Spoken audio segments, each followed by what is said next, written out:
A Year on the Punjab Frontier, 1848–49, by Herbert Benjamin Edwardes. Audiobook. Chapter 7. Marwat. The Marwat country and Marwat Lohani Pashtuns in 1848–49. As observed by Herbert Benjamin Edwardes. Immediately south of Bunnoochee is the sister country of Marwat, the two together, as was remarked in the description of the former, comprising a valley which is separated from the Derajat of the Indus by the lower Bunnoochee hills.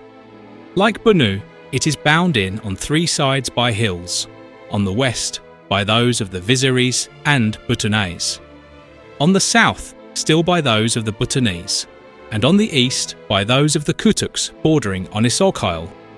On the north, it is quite open towards Bunnoochee, the two plains running into each other. The approaches to Marwat from the Punjab and the plains of the Indus are as follows. A force coming from the Punjab crosses the Indus at Isle and comes up the right bank of the Kurum River through a gap called the Dura-Itong, or the narrow pass, between the hills of the Isle Kutuks and those of Lakki, and encamps for the first time in Marwat at a barren, houseless spot called Dera Futayung, within an easy march of Lakki. From Dera Ismail Khan, on the Indus, the governor of that place, if called upon suddenly to go to the rescue of his garrison in the fort of Lakki, marches to Marwat by the way of Puharpur, up the Largi Valley, a difficult road for troops, as the valley itself is long enough for two marches, but must be made in one, as it affords not a drop of water, unless recent heavy rain has filled one or two holes scraped by the shepherds in the earth. But the most frequented road into Marwat, and the one pursued by all traders from the countries of Tak, Kolachi, and Dera Ismail Khan, and the best also for any army coming from the southward, is that called the Paizu Pass, through the lower Bunnoochee hills.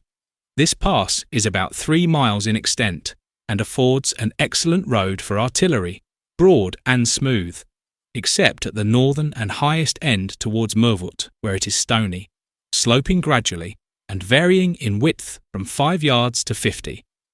At the southern or lowest end, water oozes out of the sand at the base of a precipitous rock, and may be obtained in quantities sufficient for a camp, by sending on a party a few hours previously to scrape large holes or tanks.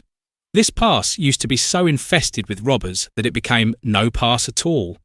But, as recorded in my Bunnoochee diary, I established a watchtower and garrison at the end of it, and traffic at once ceased to be molested. There are 4 other passes from Tak to Marwat across these Bunnoochee hills, which it may be useful to military men to know, viz. The Kutlar, the Sigi, the Bihin, and the Tubby. The first may possibly, I was told, be practicable for artillery, but the other 3 are only passable by horses, camels, etc. Of the whole, that of Tubby is the worst. Those of Sigi and Bihin are the nearest to Bunnoochee, and the Kutlar nearest to Lakki.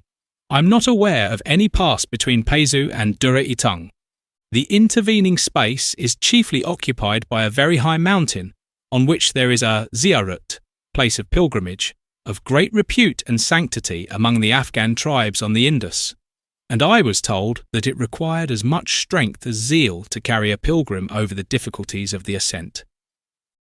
The country of Marwat, though compelled forever to divide with Bunnoochee the same hill-encircled plain, must have been thus associated in one of nature's most eccentric moods. Instead of possessing, like Bunnoochee, a strong clay soil, fertilized by superabundant streams into a perennial harvest, it is an undulating sheet of the lightest sand, which, on an average, is a desert 2 years out of 3, and a garden the 3rd, that being the proportion in which it suffers drought and is blessed with rain. In reading the different accounts given by Mr. Elphinstone and Mr. Masson of this country, I have been reminded of the fable of the bee and the butterfly on the upper and underside of the aspen leaf. Mr. Elphinstone says, "The country of the Marwats is composed of sandy and arid plains divided by ranges of hills." In Mr. Masson's description, we scarcely recognise the same place. The numerous villages, marked by their several groups of trees, the yellow tints of the ripe cornfields, and the fantastic forms of the surrounding mountains, presented in their union and contrast a splendid scene. Both travellers were right in their instance, but wrong in their rule. The one must have visited it in a year of drought, the other in a year of rain. A longer residence enabled me to see it in both conditions, and I never saw so violent and complete a contrast. The triennial harvest of wheat, barley, and grain is so overflowingly abundant that it amply makes up for barren seasons. And living thus in a land which knows no medium between want and superabundance seems to have no injurious effect upon the character of the people. They are one of the finest races of the Trans-Indus, tall, muscular, fair, and often rosy-cheeked, and in the evident purity of their Afghan blood form a striking contrast to their mongrel neighbours, the Bunnoochees. It is this, perhaps, which makes them personally proud and dignified.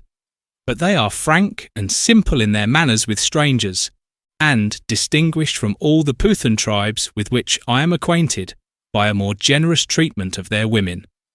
The dress of the Marwatis is the loose shirt common to all Afghanistan, a voluminous trouser whose folds are gathered together at the ankle in the same way as the shalwar of the Persians, but on a smaller scale, and of a dark striped cotton or silk, and a chocolate-coloured turban.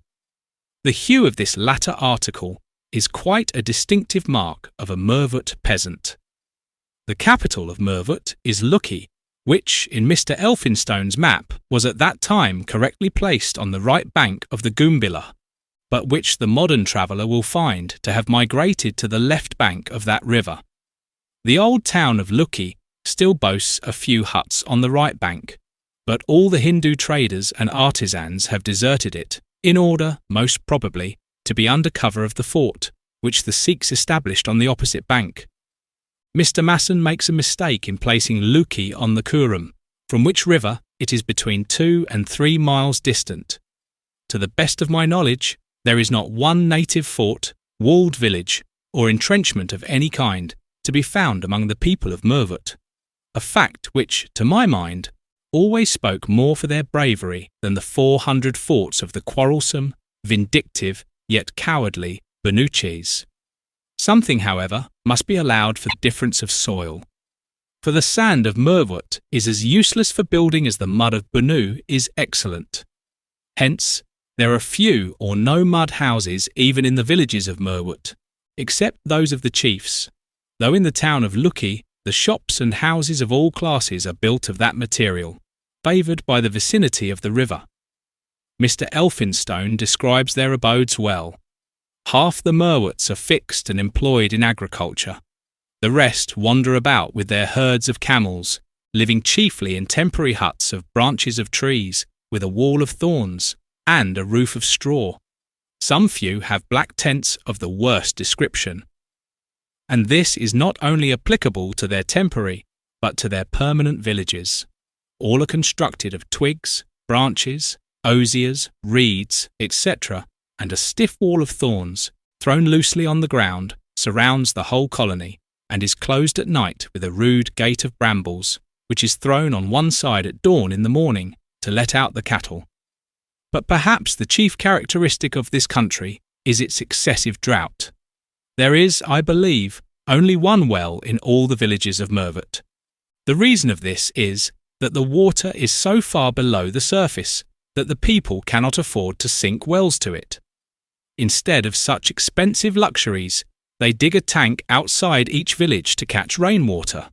But this precarious supply is soon exhausted, and then the drought suffered by the people in the summer months is incredible.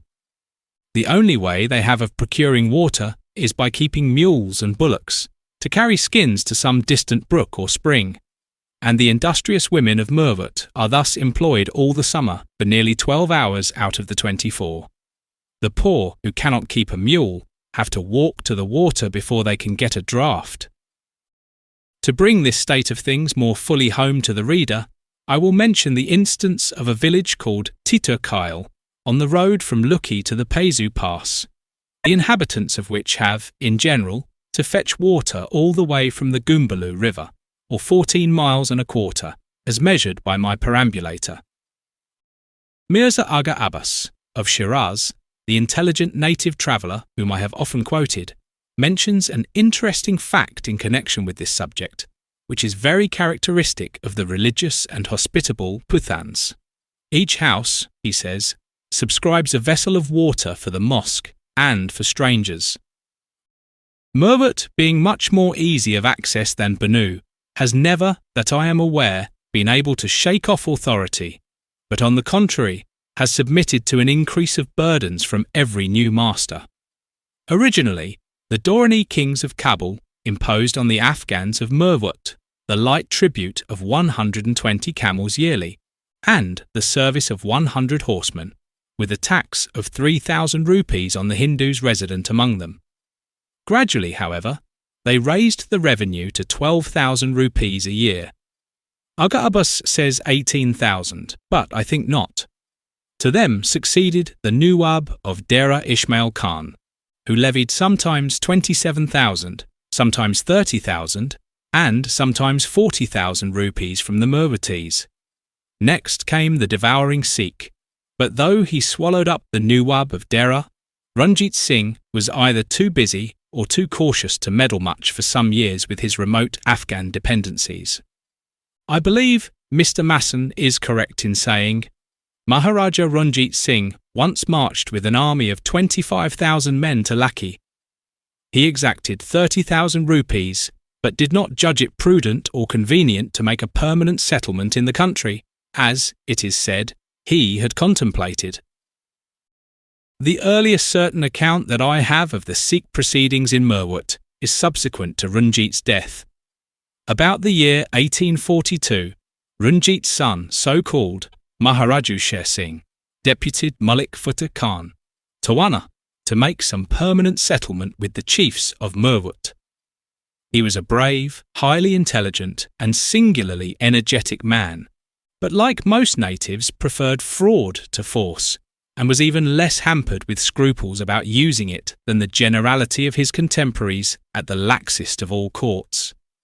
Under a promise to make a perpetual settlement of the revenue of Merwat at the low rate of 1/6 of the produce, in kind yearly, he induced the chiefs to consent to his building a fort in the heart of their country, at Lakki, on the left bank of the Goombaloo. Fatal concession! No sooner was the fort completed and a trusty garrison of foreigners installed than Futteh Khan ran unexpectedly short of money, and asked 2 topes of Merwat, named Byram and Dryplare, to lend him 8,000 rupees, and he would give them credit for it in the coming harvest. Before that period came, Futteh Khan was superseded by another governor named Dewan Daulat Rai, who interpreted the loan into a regularly established tax and grafted 6,000 rupees more onto it, so that ever afterwards these 2 tupes had to pay 14,000 rupees a year, in addition to the 1/6 of the produce of their fields, for which they had originally bargained. The imposition was rendered still more odious by the method of assessment and collection. He made it a poll tax, and it was called by the people, in derision probably, the putka, or turban, the most honoured portion of a Mohammedan's dress. Every male who was of age was liable to this tax, and consequently it fell heaviest on the largest families. Besides the tupes of Byram and Dryplare, there are in Merwat a 3rd tupper named Musakail and 2 half-tupes named Michankail and Tajuzia, which Daulat Rai taxed as follows. Musakail, as will be seen on the map, lies towards Bunnoochee and the Viziri Hills, and consequently never submitted to regular payments, so that the authorities were obliged to make incursions into it and harry the people till they came to terms. When I first passed through Merwat to Bunnoochee, I found the smouldering embers of more than one village of this tupper, which had been burnt by Dewan Daulat Rai's orders for refusing to pay the revenue. In the end, they used to compound for all demands, but never would allow either their crops to be measured or their polls to be counted. In addition to the hated putka tax and the land tax of 1/6, The avaricious Dewan imposed on this impatient and newly conquered Afghan people all the vexatious custom dues of the Sikh system in the Punjab, which averaged no less than 8,000 rupees per annum. And from these various sources, he admitted to me that, one year with another, he obtained from Marwat 70,266 rupees.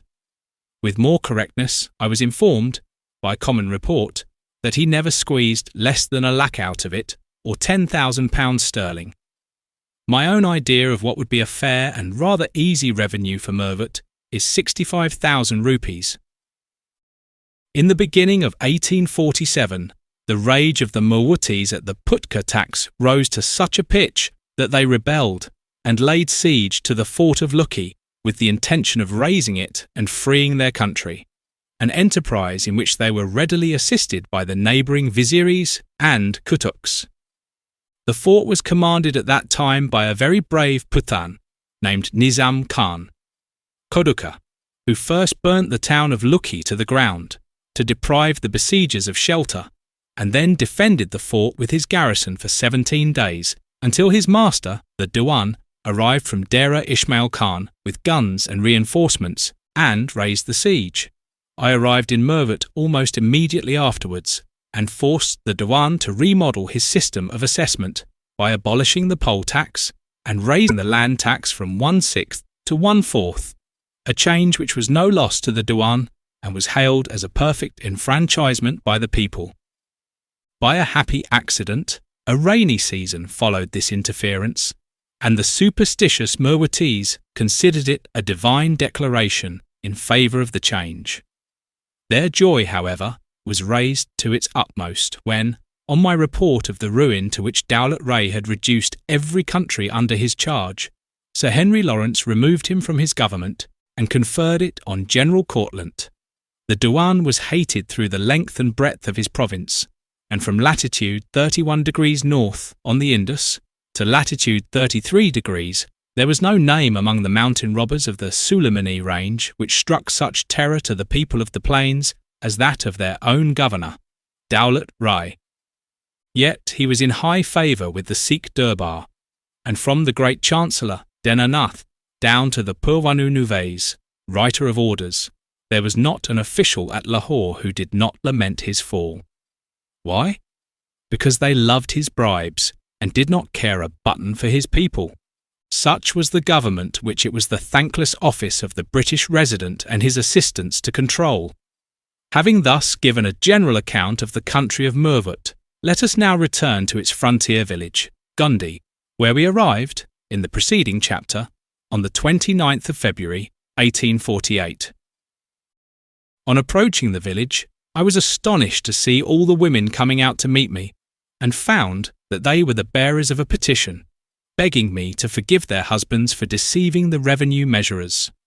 They denied that they conspired with the measurers or bribed them, and if there was any mistake, it was owing to the measurers not measuring the crops, but taking the oaths of the Marwatis on the blessed Koran as to the amount, a process into which errors must unavoidably creep, as the Marwatis could only depose to the best of their understanding. And all Afghans, by the grace of God, were well known to be deficient in that commodity, etc. A Hindu interpreter accompanied the women, and I observed that he wore a brown turban like the Marwat Mohammedans, and long ringlets like theirs, which shows that the Marwatis are much more tolerant than the Bunnoochees.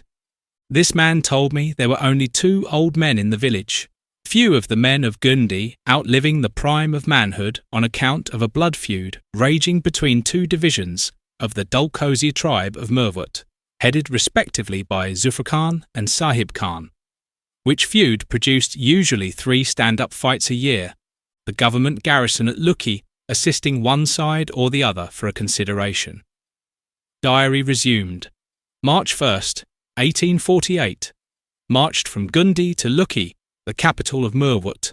Distance 6 kos of wasteland, similar to that which lies between Goriwala and Gundi. It will all be irrigated by the new canal. The late severe rain has done much injury to the fort of Lakki. Memorandum.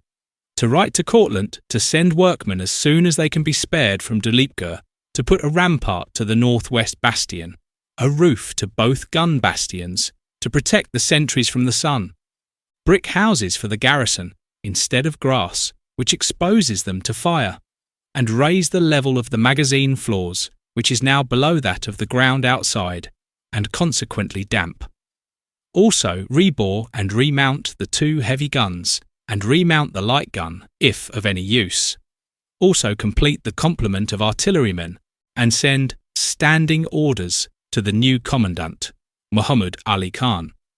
This young fellow is already aghast at the country he has got into, and I suspect will soon find the breeze of these Afghan hills disagree with his metropolitan constitution.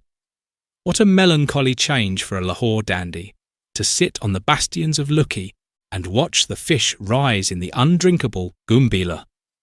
The fort of Lakki, which holds Marwat in subjection, consists of an inner and an outer square enclosure, both built of mud, of a very crumbly description, owing to the nature of the soil. The outer fort is 100 yards square and the inner one 60 yards. In the latter is a tank for water, on which the strength of the fort so mainly depends, that I caused Dewan Dowlat Raya to enlarge it and line it with burnt brick at considerable cost. It is filled from the Kurum, not the Gumbila. There is no well in the fort. The ditch was about 8 feet wide, but I rather think Major Raynal Taylor widened it and threw up a glacis, with a covered way, on an occasion which will be related in due course. Altogether, it is a very good fort to control a people who have no artillery, but its walls are so rotten from the material of which they are made that even 6-pounders would breach them in an hour. The vicinity of Lakki is quite unsuitable for a military cantonment, and ought never to be chosen as a station for one soldier more than is absolutely necessary to garrison the fort.